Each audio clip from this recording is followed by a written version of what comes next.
Have you heard the old funny story about the little boy who prayed to Jesus after his mother had a baby?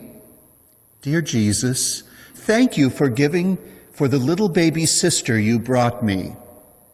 But I really wanted a puppy." I always liked that. I hope you did. Among other things, it reminds us that things don't always seem to turn out the way we expect them to. In fact, I can't help but wonder if something like that was on the mind of John the Baptist. His ministry started out with a lot of excitement. He bore the message that God's kingdom was at last dawning.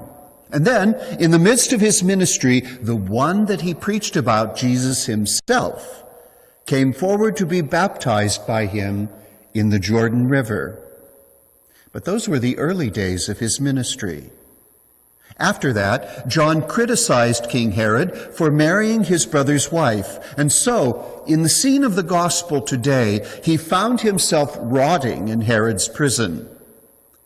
So maybe John was wondering why things just didn't seem to be turning out as he expected. Maybe he couldn't figure out why everything had not completely changed when Jesus appeared. And maybe he was even wondering if Jesus really was the one he was waiting for.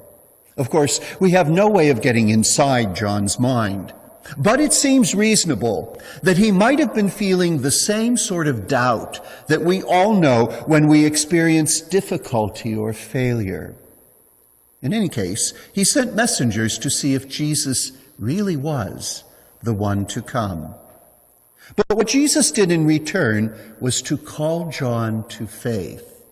He told John's disciples to report back to John what they saw. The blind were seeing, the deaf were hearing, and the poor received the consolation of God's care.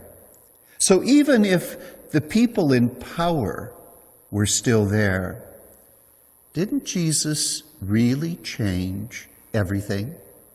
And that's also what Jesus offers us, a little reminder. We are all people of faith, but sometimes do you find that you have questions in your heart? Do you wonder why you've experienced one thing and not another in your life? No matter what your problems are, you can still find some peace in your heart.